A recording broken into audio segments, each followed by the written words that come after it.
Okay, we're going to take a look at the Jamestown colony. And you should be using a set of guided notes as you go along here to kind of follow along. The guided notes are at the top of the classroom.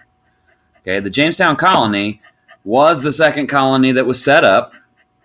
It was set up by King James I, and it was set up right after the Roanoke colony. It was really set up for three reasons. One was to find gold. The other was to continue to find this all-water route to the South Sea so Great Britain could get involved in the spice trade. And the third part was they wanted to find out what happened to the lost colony of the Roanoke. But we've kind of discovered the last couple of days, it's been 400 years and we still don't know. On May 16, or in May of 1607, the boat landed and they established the Jamestown colony and named it after King James I. Isn't that right? Would you agree with that? You would? Okay. Good doggy. By late spring, the settlers thought they had landed in absolute paradise. And you can kind of imagine what Virginia Beach would be like in spring. If you went there on spring break, it would be quite lovely. And that's what they thought they had done. But then came, shortly after that, the summertime, when we had a lot of heat, mosquitoes, bugs, things like that. And they, of course, ran out of food, which is when they had this starving time. The summertime rolls around, and any of you have been to the South in the summertime, you know how hot it can be. All of that spawned, things that we would call West Nile or Zika today. Typhoid fever, which you can look that up if you want to. It's not very pleasant. And then came the harsh winters, constant and just unrelenting Indian attacks, and the boats weren't very well properly stocked to begin with.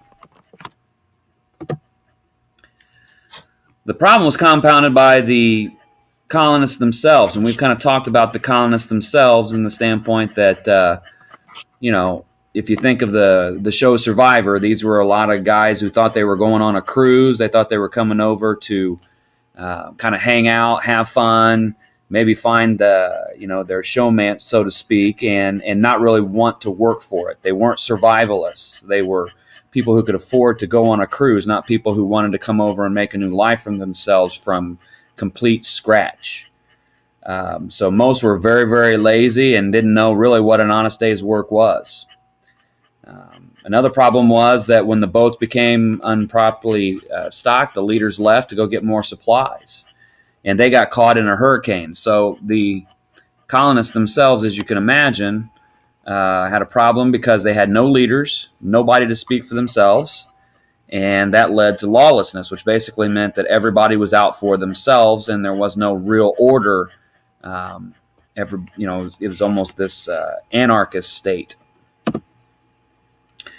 John Rolfe finally arrives, and when he does, 10% of the colony was left, and most of those 10% had run out of food. You got to keep in mind, anytime they go outside of the colony to look for food, there were Indians there waiting to lop their face off. So they didn't know how to grow anything inside the colonies, and when they go outside, they got in trouble. So a lot of those had to resort to cannibalism. If colonists were to pass away, they usually were, then used for breakfast. John Rolfe begins to harvest tobacco, and a couple of ways that led to this harvest was, one, he obtained a seed from a strain that came from the South Americas, which apparently was very well desired in England. And then also he ran into Pocahontas. And Pocahontas was an actual real person. These two elements make tobacco what is known as a cash crop. A cash crop, as you can see the definition there, and it really turns the United States, or what the Americas are going to be, into a viable option. We go from nothing to great success over something that today we're really trying very hard to get rid of, which is the sale of tobacco. All right. As I said, in 1614, the most momentous occasion that really set the colonists off was this sale of tobacco.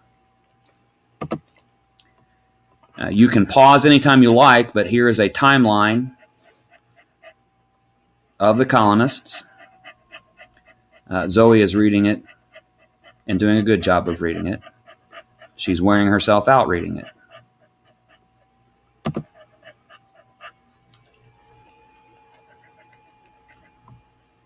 Starving time there again in 1609, and again, constant Indian attacks.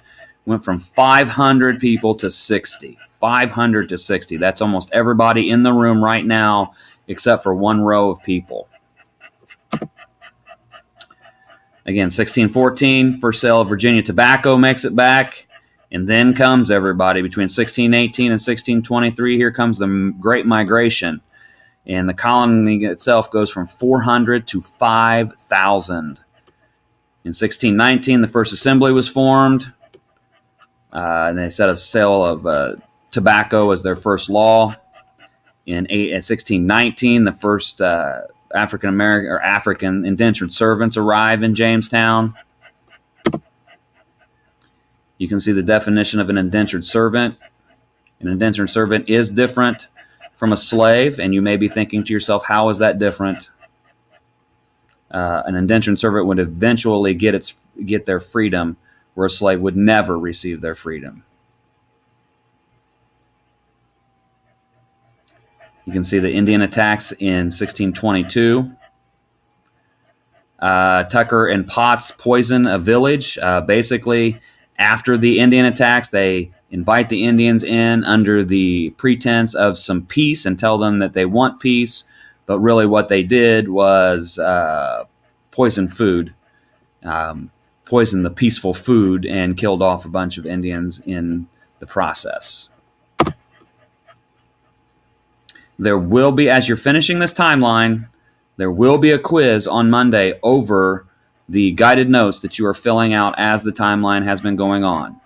Again, make sure that you have paused it anytime you needed to, at any point in time. Go back if you have to make sure that you fill in the guided notes as much as you possibly can. Try not to fall asleep, as your guide dog has during this entire process.